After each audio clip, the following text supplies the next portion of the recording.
apa bagian dari Bapak, prajuritnya Bapak. Jadi saya tidak terlalu kaget karena memang Bapak sudah kasih clue tanggal 20 Februari 6 hari setelah pemilu, ya, itu Bapak sudah sampaikan jaga kesehatan sampai Oktober.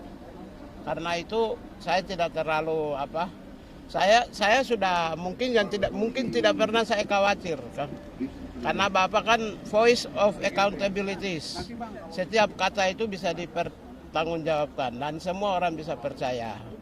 Ya, Bapak selalu menjunjung tinggi kesetiaan. Saya pikir ini sebuah pelajaran untuk bagi bangsa Indonesia bahwa kesetiaan itu penting.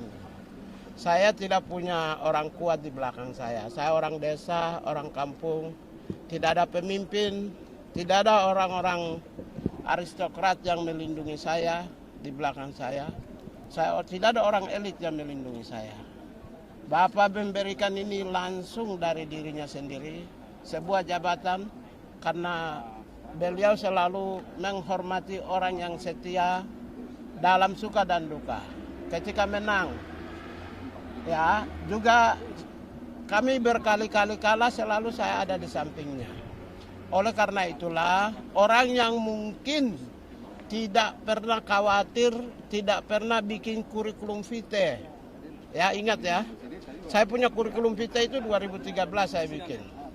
Saya tidak pernah bikin kurikulum vitae. Terakhir baru saya mungkin sebulan lalu saya bikin.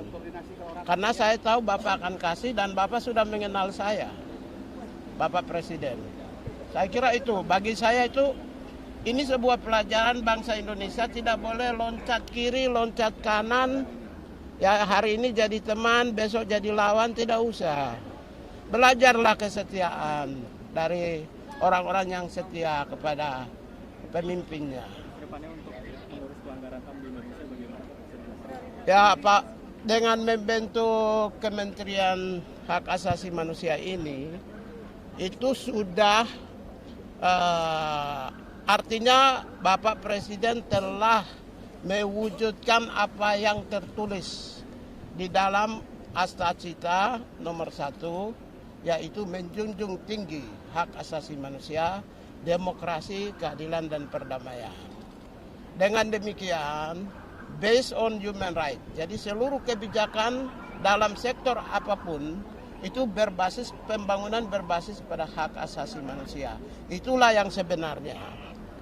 Yang Pak Prabowo, saya sebagai orang yang nanti akan melaksanakan kebijakan politik hak asasi manusia, maka pembangunan berbasis HAM menjadi prioritas dan sangat penting.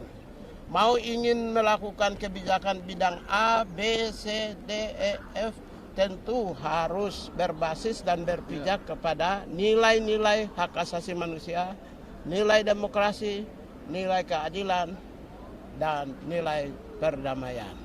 Oke. Pak, saya pelatihan kan nggak ada sertijab Pak, agendanya kira-kira akan seperti apa Pak? Atau ada acara lain Pak dari kementerian? Oh, kalau kami setelah pelantikan saya, Pak Menko Yusril, Menteri Hukum dan Menteri Imigrasi, kami ke kantor, kemudian nanti akan ada agenda perkenalan, ramah tamah, welcome. Mungkin setelah itu saya akan melanjutkan langsung kerja karena saya tidak perlu belajar HAM. Pagi, siang, sore di rumah atau dimanapun juga saya itu berpikir tentang HAM dan bekerja HAM.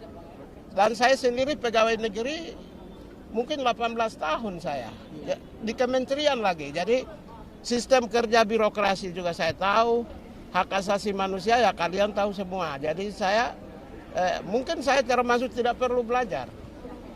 Ya kebetulan para staf di sana juga akan memberi support yang kuat dan tidak akan mengalami kesulitan juga. Karena di sana Direktorat Jenderal Hak Asasi Manusia.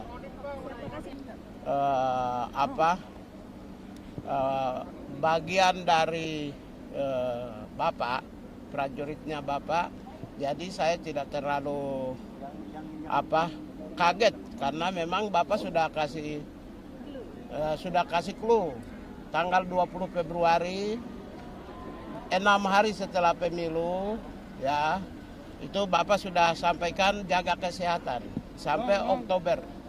Karena itu saya tidak terlalu saya sudah mungkin tidak pernah saya khawatir kan. Karena Bapak kan voice of accountabilities. Setiap kata itu bisa dipertanggungjawabkan dan semua orang bisa percaya. Ya, Bapak selalu menjunjung tinggi kesetiaan. Saya pikir ini sebuah pelajaran untuk bagi bangsa Indonesia bahwa kesetiaan itu penting. Saya tidak punya orang kuat di belakang saya. Saya orang desa, orang kampung. Tidak ada pemimpin, tidak ada orang-orang aristokrat yang melindungi saya di belakang saya. Tidak ada orang elit yang melindungi saya. Bapak memberikan ini langsung dari dirinya sendiri, sebuah jabatan karena beliau selalu menghormati orang yang setia dalam suka dan duka. Ketika menang, ya juga kami berkali-kali kalah selalu saya ada di sampingnya. Oleh karena itulah orang yang mungkin tidak pernah khawatir, tidak pernah bikin kurikulum vitae. Ya ingat ya, saya punya kurikulum vitae itu 2013 saya bikin. Saya tidak pernah bikin kurikulum vitae. Terakhir baru saya mungkin sebulan lalu saya bikin. Karena saya tahu Bapak akan kasih dan Bapak sudah mengenal saya. Bapak Presiden. Saya kira itu, bagi saya itu ini sebuah pelajaran bangsa Indonesia tidak boleh loncat kiri, loncat kanan. Ya hari ini jadi teman, besok jadi lawan, tidak usah. Belajarlah kesetiaan dari orang-orang yang setia kepada pemimpinnya. Kedepannya untuk mengurus pelanggaran HAM di Indonesia bagaimana? Ya Pak, dengan membentuk Kementerian Hak Asasi Manusia ini, itu sudah artinya Bapak Presiden telah mewujudkan apa yang tertulis di dalam Astacita nomor 1, yaitu menjunjung tinggi hak asasi manusia, demokrasi, keadilan, dan perdamaian. Dengan demikian, based on human rights, jadi seluruh kebijakan dalam sektor apapun itu pembangunan berbasis pada hak asasi manusia. Itulah yang sebenarnya. Yang Pak Prabowo, saya sebagai orang yang nanti akan melaksanakan kebijakan politik hak asasi manusia, maka pembangunan berbasis HAM menjadi prioritas dan sangat penting. Mau ingin melakukan kebijakan bidang A, B, C, D, E, F, tentu harus berbasis dan berpijak kepada nilai-nilai hak asasi manusia, nilai demokrasi, nilai keadilan, dan nilai perdamaian. Oke. Pak, saya pelantikan kan nggak ada sertijab Pak, agendanya kira-kira akan seperti apa Pak? Atau ada acara lain Pak dari Kementerian? Oh, kalau kami setelah pelantikan saya, Pak Menko Yusril, Menteri Hukum dan Menteri Imigrasi, kami ke kantor, kemudian nanti akan ada agenda perkenalan, ramah tamah, welcome. Mungkin setelah itu saya akan melanjutkan langsung kerja karena saya tidak perlu belajar HAM.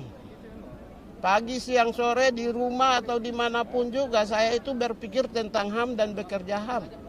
Dan saya sendiri pegawai negeri mungkin 18 tahun saya di kementerian lagi. Jadi sistem kerja birokrasi juga saya tahu, hak asasi manusia ya kalian tahu semua. Jadi saya mungkin saya termasuk tidak perlu belajar. Ya kebetulan para staf di sana juga akan memberi support yang kuat dan tidak akan mengalami kesulitan juga. Karena di sana Direktorat Jenderal Hak Asasi Manusia.